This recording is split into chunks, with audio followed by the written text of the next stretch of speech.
Psychologists' offices might get more crowded this holiday season.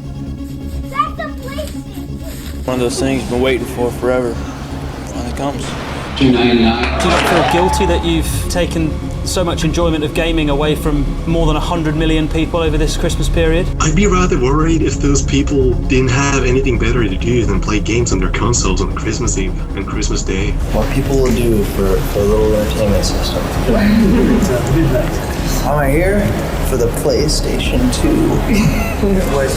Oh yeah, I'm not gonna sleep, so. You didn't pay $300 on the PlayStation. I'm going to say no, and I'm going to explain to him how people market things to make you spend more money. It's no surprise the PS5 was the most sought-after Christmas gift for the last 3 years in a row. But what made the PlayStation such a household name? Selling over 46 million PlayStation 5s as of October and celebrating 25 years of PlayStation, I figured now was the perfect time to go over the history of PlayStation. But in order to do so, we're gonna need to go back almost 30 years ago, when PlayStation was just barely trying to scratch their itch to join the gaming space. They needed the help of a gaming giant. They decided to team up with an unlikely ally who eventually would become their foe.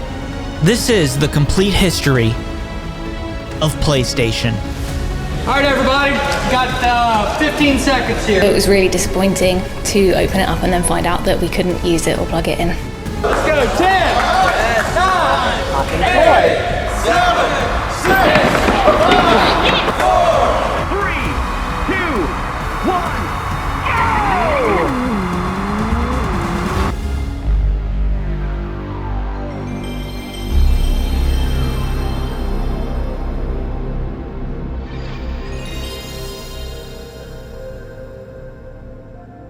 This is Ken, and they call him the father of PlayStation. You see, without Ken, the PlayStation may have never came to be. The year, 1989. Ken at the time is an engineer for Sony and is working in secrecy on a sound chip for Nintendo. You see, his daughter had a Famicom, and he was very disappointed with the sound quality and was convinced he could make a better chip. So he did. He decided to pitch it for the Super Nintendo, or the SNES. This chip was called the SPC 700. After pitching it to Nintendo, he realized that he would have to tell Sony about it. Executives were furious. This was career suicide. But he was rescued by the intervention of Norio Oga, who approved the project and allowed Kutaragi to complete the work on the chip, crucially leading to one of the biggest collaborations in the Japanese world. Nintendo and Sony were making waves with the new SNES, but no one was prepared for the huge announcement to come. 1991's Tokyo CES. Sony and Nintendo's latest collaboration was going to be announced. The Nintendo PlayStation. This new console would support the original SNES's cartridges and support the new Super Disc format. But Nintendo shocked Sony when they decided to go with their competitor, Philips. Most of Japan even looked at Nintendo differently after this. But don't think Sony would take this lightly. They knew the game now, and they were ready to play. Nintendo and Sega were still acting on a 2D platform, and Sony wanted to bring the 3D arcade to the home console. And they did so with unrivaled marketing teams. They took the world by storm. How do you know PlayStation is not a normal game system? It carries these telltale signs. Releasing in Japan in 1994 and America in 1995, whose American price to this day is referred to as the price heard around the world. $2.99. Sony had successfully beaten Sega and Nintendo and created one of the best home consoles of the decade. You don't have to go to Wall Street to find the hottest thing on the market right now. It's PlayStation 2 video game consoles, and Triangle stores are getting ready to put them on sale tomorrow. However, folks are lining up right now. What people will do for a little entertainment system. One of those things you've been waiting for forever. Finally comes. One of them things. I'm here for the PlayStation 2. The best entertainment system to hit the world. It's gonna be great. Yep. It's the next evolution of PlayStation, and they're doing it right from the beginning. Backward compatibility, allowing you to play the old games so your PlayStation doesn't die. You don't have to buy new game cartridges. There are waiting lists and tickets just to stand in line and get a chance to buy PlayStation 2. That is PlayStation 2, the hottest game to hit the market. The PlayStation 2 wasn't just a console. It was a revolution wrapped in black plastic. It brought us graphics that made our jaws drop, games that crafted stories and worlds that we never thought were possible, and a DVD player that turned our gaming stations into home theaters. But that's not why people lined up. It wasn't just all the features. It was the culture. Midnight releases became a rite of passage, and it started during this era. Dancing in video games. What better life is that? PlayStation 2. A communal experience where friendships were forged in the cold night air, where debates about graphics and gameplay were as heated as that coffee that kept us awake. I'm getting kind of scared that I might have to stand in line. It's going to be the future of home entertainment. Are there any specific features that you're looking for on it? Yeah, the DVD player and the internet. Oh, just killer graphics, and I love the backwards compatibility. I could say many things about the PlayStation 2. It was one of my first gaming systems next to the Nintendo 64, but the gaming world has evolved. Today, digital downloads have replaced those physical lines, but the communities are still here today. One of my favorite releases was Black Ops. I stood in line all night waiting for Call of Duty to release the new game. I was only 14 years old, and somehow I got my parents to sign off on me doing a midnight release for Call of Duty. If it wasn't for the PlayStation 2 leading the front on a midnight release, I don't think we'd have one. But you guys let me know down in the comment section if you remember one sooner. I can't seem to find one online. I wonder how many of these I can pick up before I max out my card.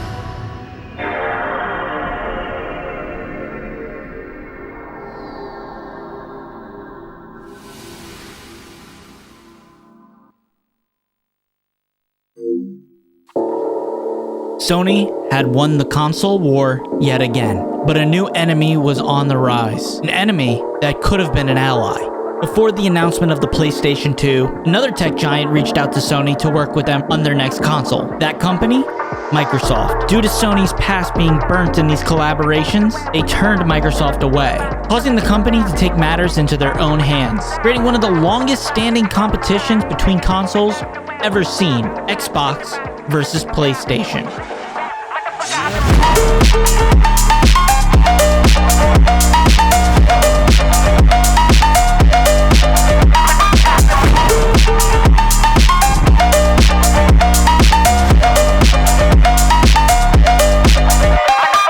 Microsoft did its best to put as much money as they could into their marketing, including bringing The Rock Johnson for their announcement of the Xbox. And even with a head start for PlayStation, they were able to keep up in sales. The Xbox sold 24 million units worldwide, but out of those 24 million, 16 million were in the US alone. Meanwhile, with the PlayStation, they came out on top with 155 million units sold, 53 million of those being in the United States. Now, I think the conversation of Nintendo I'll save for another video, but they came in third place with a respectful 21 million units sold, and about 13 million of those being in the United States, making PlayStation the clear winner of this generation. Of course, it was boasting one of the largest libraries, strong third-party support, and you could use it as a DVD player. You better believe I used that as a selling point to my dad. But Xbox didn't come to win this generation. They wanted to set a precedence and make their presence known. Xbox was here to stay.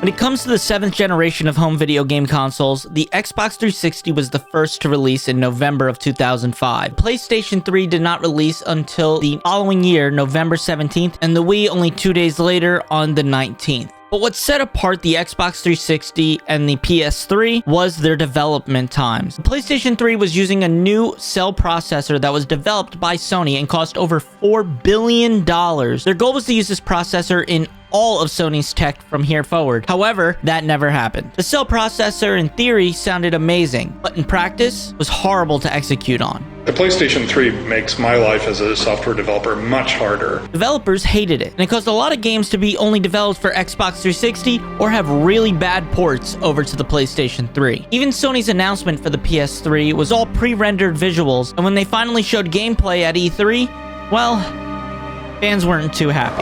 Genji 2 is an action game which is based on Japanese history. The stages of the game will also be based on famous battles which actually took place in ancient Japan. So here's this giant enemy crab. So we're watching on some feed, I don't even know what feed it was, but it was really bad and we couldn't tell. Kaz said the price. And the room we were in went silent. And I said, did he really say what I think he said? The console came across gimmicky and was developed with the plan of it being the center to your living room setup. Sony wanted this to be an entertainment system, not just a video game console. And although the backwards compatibility was welcomed, it was part of the reason why the cost of the PlayStation was so high. PlayStation 1 and PlayStation 2 games were not emulated. They had to have their own built-in hardware in order to play the games. But over time that changed. In the first half of this generation, Xbox had the lead. But Sony was determined to take their place at the top of the throne. Ken Kutaragi at this point had decided maybe it was best for him to step back. Now, it is rumored that he was already planning to leave Sony before the release of PlayStation 3, because during a press conference he was asked what were the plans for PlayStation 4, in which he said, PlayStation 4 is not my responsibility. This was a turning point for Sony because they decided to go into a post-mortem evaluation of the PlayStation 3 and figure out exactly where they went wrong. And now they are announcing a new, slimmer, and cost-efficient version of the PS3, coming in at a price of $299 USD. Developers had also been getting used to the cell processor by the end of its life cycle, where you could see games like Uncharted and The Last of Us really showcasing what it's capable of. A console that once faced skepticism, as time passed, the PS3 not only caught up, it had began to surpass the Xbox 360 in global sales. The new rebranding of the PlayStation 3 and revelation that this is not just a home base, but it is a gamer-first console has started to win the war. The epic battle of the PS3 and the Xbox 360 was more of a clash of technology. The importance of adapting to challenges. Both consoles left an undeniable mark on gaming history, but it was Sony's resilience with the PS3 that captivated the world. But now it was Microsoft's turn to make these same mistakes.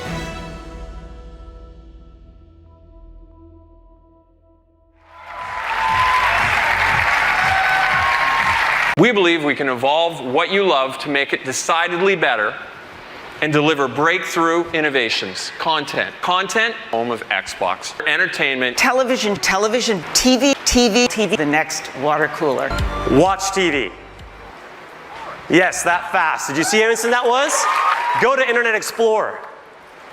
Oh, nice. Another amazing thing you can do on your Xbox. Skype. All downloadable content for Call of Duty. Fish move out of the way when you get close to them. You and your TV are going to have a relationship. Xbox dropped the ball. They made every mistake that PlayStation just made for the last 5 or so years, and they managed to do it even worse. Making announcements like the Xbox has to be always online in order to play a video game. Stick with 360, that's your message if you don't, like it? If you have zero access to the internet, that is an offline device. Or the fact that your Xbox cannot share games from Xbox to Xbox. So if you want to lend your friend a game, forget about it. And Sony, sensing an opportunity, responded with this. This is how you share your games on PS4.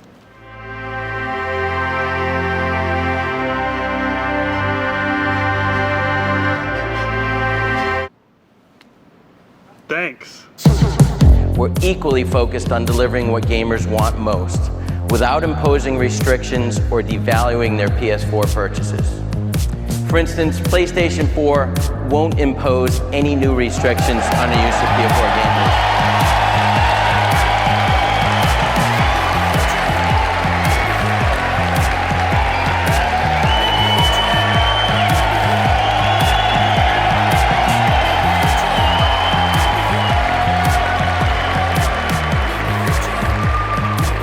Yes, that's a good thing. PlayStation 4 disc-based games don't need to be connected online to play.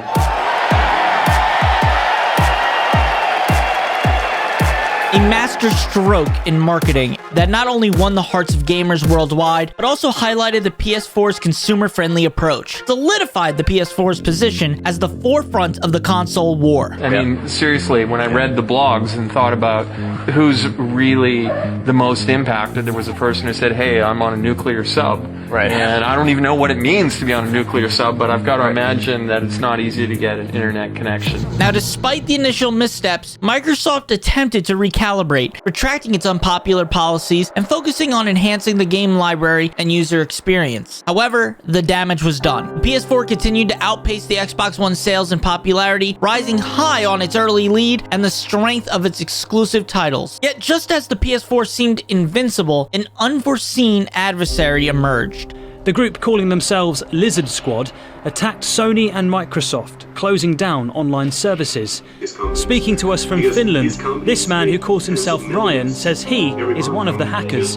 He claims the hack only took a few members, and the youngest was just 13 years old. One of the big aspects here was raising awareness regarding the low state of computer security at these companies, because these companies make tens of millions every month from just their subscriber fees, and that doesn't even include like purchases made by their customers. They should have more than enough funding to be able to protect against these attacks. I mean, I can't really say I feel bad.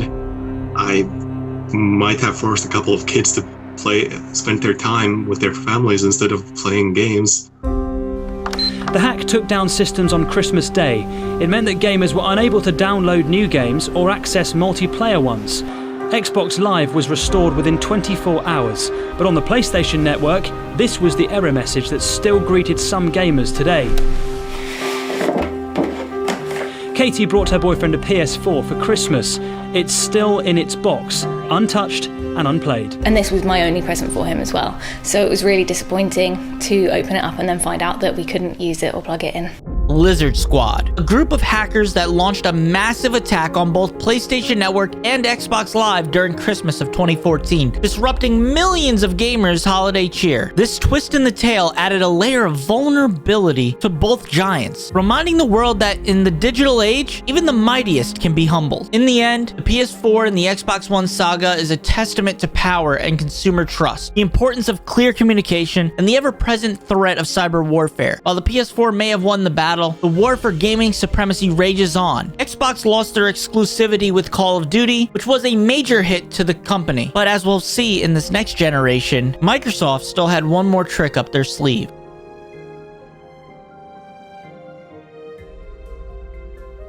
Now, as we're coming to the end of this video, I just want to take a second to totally step out of what we've been doing so far and say to you guys, thank you so much for watching. I have been putting in so much time on this edit. I think it's been like 2 months since I first started this video. And to be honest with you, it was a great and fun passion project, and I can't wait to do more like it. But I have to ask a favor of you guys. If you're new to my channel, you don't know this, but my channel has been Call of Duty exclusively for years. And only recently did I get rid of a lot of my videos and really fine-tune it until I finally said, I'm not even having fun making Call of Duty videos. Now, I may do some history of Call of Duty, but until then, I want to see how you guys like this video. So do me a favor and subscribe and like the video to show me that you want more like this, because I'm totally ready to just adapt my whole channel into this style of video. It's one of the most fun videos I've made in a while, and I'll go put my Call of Duty stuff on another channel from here forward. Because although Call of Duty has treated me great,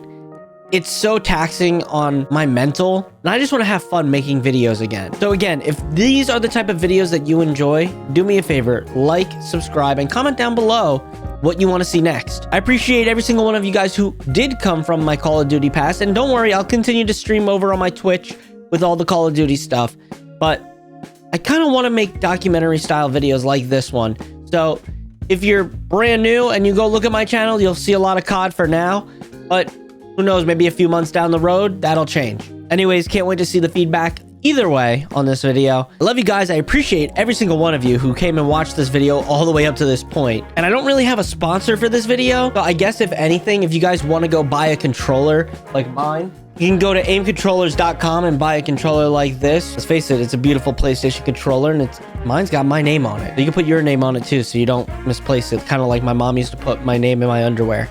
Anyways, guys, enjoy the rest of the video. When it comes to the Xbox versus the PS5, it's a very interesting tale because you have to think about how much people really cared about the look of the system. When it comes to the specs alone, they are almost identical. You cannot distinguish one from the other. Both could do 4K, both could do 120 frames. It was very clear that these consoles were future-proof. But the design itself is what geared a lot of people one way or the other. The memes that were made around the Xbox looking like a refrigerator or the PS5 PS5 looking like a router were what set people apart. Now, I think most people who bought a PS4 were very easily able to just transfer over to the PS5 based on the fact that all of their games were cross-compatible. So they went from one generation right to the next, and it was seamless. The Xbox did the same, but it wasn't really a part of their marketing. And although you could go play a 360 game on your Xbox Series X, and it even looked beautiful, the marketing for that just wasn't there. And let's not forget that exclusive titles play a huge part in what game system you're going to buy. Except that's all about to change. You see, we can't put an easy win or loss on the PlayStation 5 versus the Xbox Series X yet, because the war's not over. The PS5 just came out with their slim model, and they're about to do a pro version. And yes, they're outselling the Xbox Series X, but I don't think we're going to be talking about console wars in the near future. You see, consoles have been being sold at a loss for years, and every single game that comes out for the Xbox now or for the PS5 is slowly being released on PC within a year or sometimes the same day. And if you haven't been following the news, Microsoft recently has acquired Activision, which means Sony will no longer get exclusive content for Call of Duty. And although that may not be a big deal, a lot of people thought that that meant that the Xbox was now going to be an exclusive Call of Duty machine and that you could not get Call of Duty on a PS5. But it's become more clear that that is not the goal of Microsoft and that they're actually kind of being a five-head in this situation because they see where the industry is going. Both PlayStation and Xbox have streaming services now where you can play games online on any device using their memberships, finally making that pay-to-play online fee actually worth something. Because let's be honest, before the PS4, we were all just paying to use our own internet, which was kind of a scam. But now these memberships offer you free games, or rental, however you want to put it that. And my point being, Xbox is looking like they're going to start worrying more about the sales of their games and less about the sales of their consoles, even more so. Now, I think I'm going to do a full deep dive on the future of gaming because this tale of where the industry is going is not for this video. Comment down below if you'd like to see that. But my point is, Microsoft and Sony both look like they're going to stop caring about their consoles in the future and worry more about putting their games everywhere. And that can mean a lot when it comes to console wars. But as of right now, PlayStation has a big lead on Microsoft in this generation. But that doesn't mean Xbox can't turn it around, just like we've seen PlayStation do back with the PS3.